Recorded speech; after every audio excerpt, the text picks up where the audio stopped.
안녕하십니까. 오늘은 MSO 법인을 설립할 때 어떤 점을 고려해야 하는지 이야기해 보겠습니다.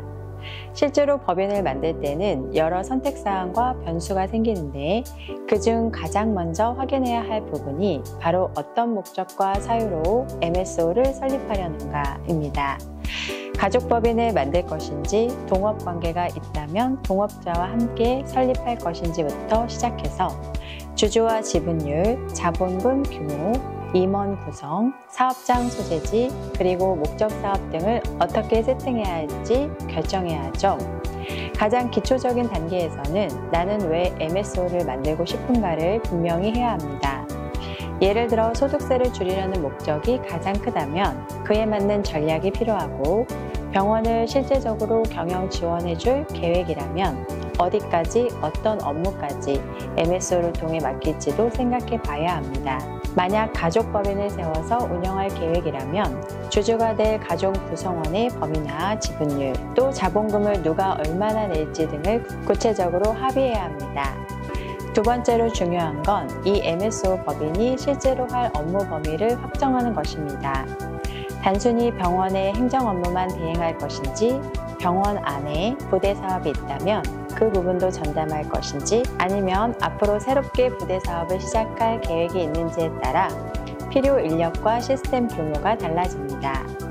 여기에 맞춰 경영지원 서비스 계약을 체결하게 되고, 부대 사업에 필요한 인허가를 받을지 여부도 자연스럽게 결정됩니다. 그리고 세 번째, 벤처기업 인증에 대해 고려할 수도 있습니다.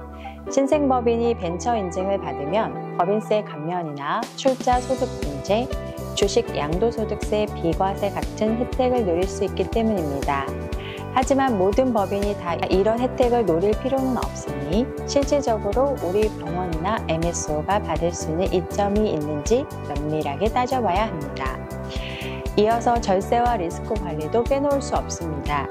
가족법인을 활용하면 여러 세제 혜택을 누릴 수 있지만 병원과 MSO가 특수관계에 있기 때문에 국세청 입장에서는 가공거래나 과도한 비용 처리가 있지 않을까 하는 의심을 할 수 있습니다.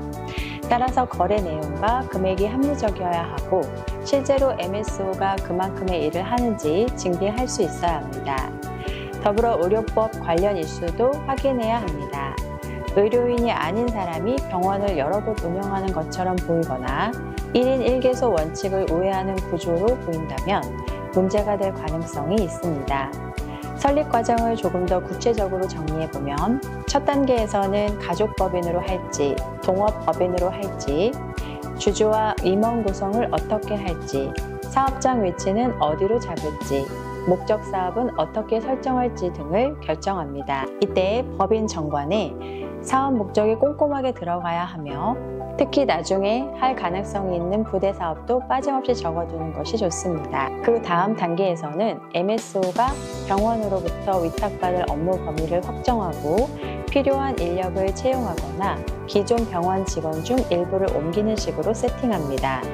만약 부대 사업을 할 계획이라면 해당 업종과 관련된 인허가 요건이나 자본금 요건도 함께 확인해야 합니다. 이후 경영지원 서비스 계약을 체결해서 실제로 어느 정도 비용을 주고받을지, 업무 성과를 어떻게 평가할지 등을 투명하게 정해두어야 합니다. 벤처 인증을 검토하는 단계에서는 우리가 목표로 하는 세제 혜택이 무엇인지 미리 파악해두면 좋습니다.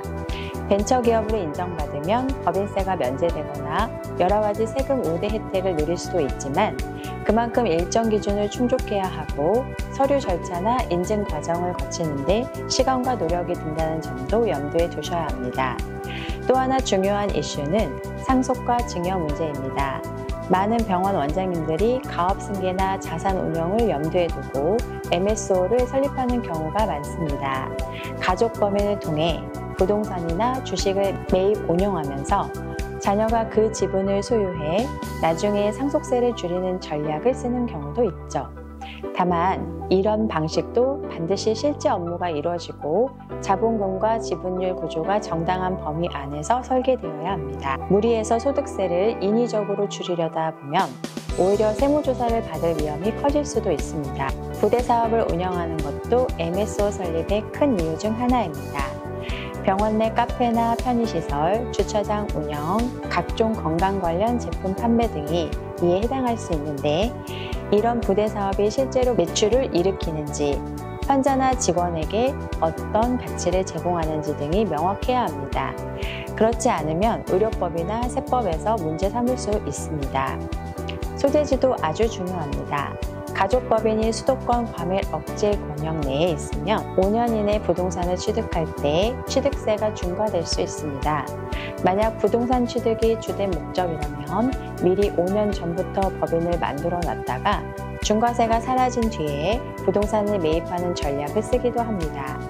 이때 이 법인이 5년간 실제로 어떤 업무를 했나가 나중에 검증 대상이 될 수 있으니 겉도는 상태로 두지 않고 최소한의 운영 활동이라도 하는 편이 좋습니다. 자본금 설정도 고민거리입니다. 어떤 업종은 인허가 요건상 일정 금액 이상의 자본금이 필요하고 법인을 꾸려나가는 데 필요한 운영 자금도 고려해야 합니다. 나중에 은행 대출을 받거나 외부 투자금을 유치하려면 너무 낮은 자본금으로는 신용도가 떨어져 불리할 수 있습니다. 더불어 공동사업이거나 가족 간의 투자라면 각자 얼마씩 낼지, 수익이 발생했을 때 어떻게 배분할지 미리 합의해야 불필요한 갈등을 피할 수 있습니다. 결국 MSO 법인 설립은 단순한 절세만을 바라보고 시작하기에는 고려할 요소가 너무 많습니다. 명확한 목표, 예컨대 경영지원 강화인지, 부대사업 활성화인지, 부동산 취득이나 상속 증여 목적인지, 아니면 모두를 아우르고 싶은 건지 확실히 설정해야 합니다. 그런 다음 실제로 그 목적을 달성할 만한 인프라와 인력, 시스템을 잘 갖추고 거래 내용과 금액을 합리적인 수준으로 유지하면 세무나 의료법 리스크도 크게 줄일 수 있습니다. 정리하자면 MSO 법인을 설립할 때는 첫째로 왜 만드는가를 명확히 하고, 둘째로 어떤 업무를 어떻게 맡길 것인지를 구체적으로 계획한 뒤, 셋째로 세금이나 법적 이슈를 피할 수 있는가를 종합적으로 따져봐야 합니다.